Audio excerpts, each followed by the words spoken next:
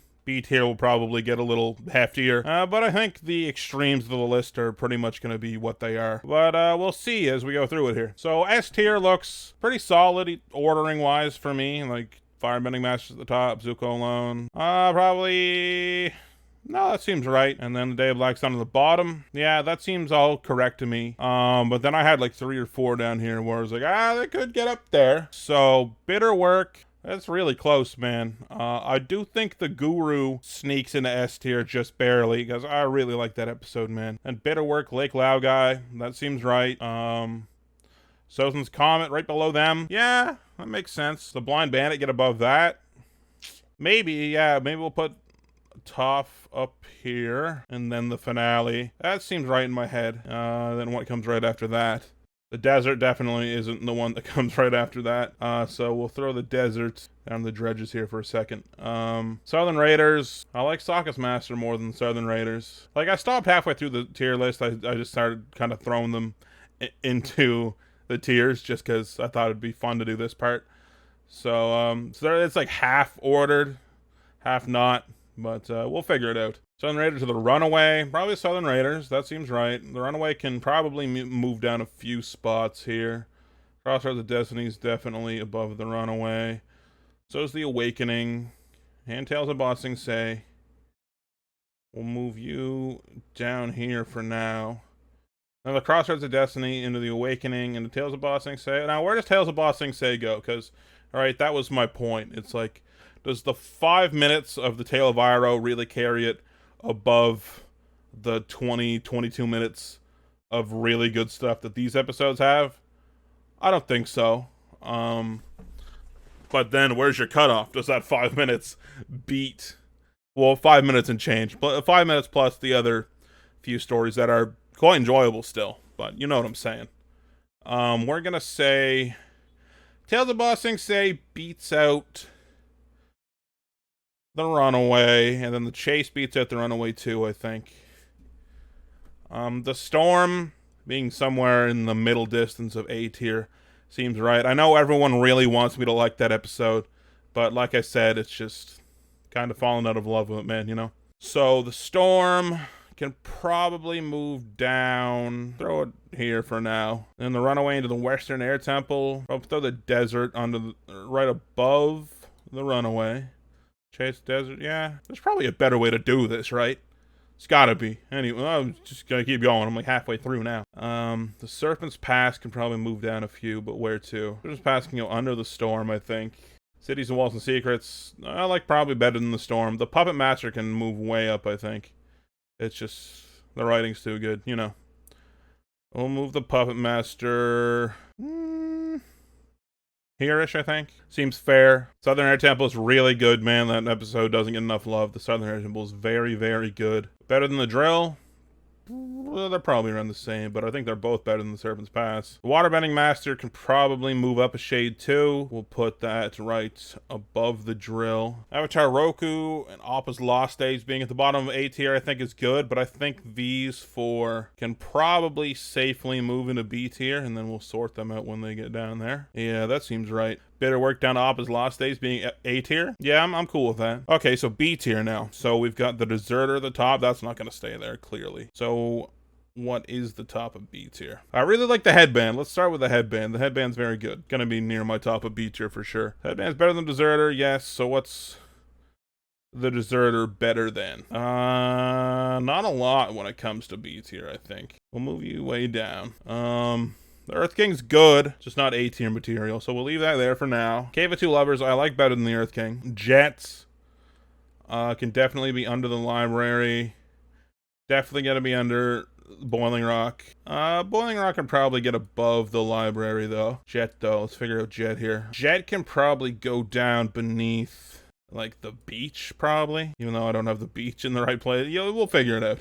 Seeds of the North. Where does that end up? It gets easier as I get things sorted out. You know how it goes. Siege of the North is probably right where it belongs, right there, I think. It's not super powerhouse couple episodes, so I think right there. Maybe it'll change once B tier gets sorted. The Deserter's gonna move way down, I think. The beach into the Ember Island players, yeah, maybe. And then Nightmares and Daydreams, they're basically the same episode to me. They're just gag episodes. And a Jet into the Deserter, I think I like Jet like maybe 1% more than the Deserter. Then the Spirit World seems good there. The Puppet Master, and then the opening 2 episodes being the bottom of B tier. I think that's respectable, right? That's not like a diss or anything. That seems pretty respectable. So I think that's sorted. S through B sorted. Now down to C tier, down to the dredges here. Bato, the Water Tribe at the top. No, we'll probably put Avatar Day at the top. Then Bato seems fine. I don't think Bato's all that bad of an episode. C tier, yes, but it's not all that bad. Waterbending Scroll, Return to Omashu. These 2 are both pretty forgettable. The Warriors of Kyoshi, though, is probably, like, below them. Oh, and then you got the Swamp at the top of D. Well, I mean, the question is the Warriors of Kyoshi or the Swamp? The Battle of the Episode 4s. Meanwhile, Sakus Master up top chilling Season 3, Episode 4. But Season 1, Episode 4 and Season 2, Episode 4. You know what I'm going to do? I'm actually going to do one of these. I'm going to move Warriors of Kyoshi down to D tier. I know I love Sokka too and everything, but we're being realistic here. Swamp, then the Warriors of Kyoshi, then the King of Omashu, then Imprison. No, then we'll do, I guess, one of these. It's tough between King of Omashu and the Northern Air Temple. Imprison, definitely at the bottom of D tier. I don't like Imprison as an episode very much at all. Then F tier, we got the Great Divide and the Painted Lady. Yeah, no, that checks out. Painted Lady right at the bottom. Yeah, so I think this is the finished product. This is it. The Firebending Masters right down to the Painted Lady. So, yeah, I guess that's it.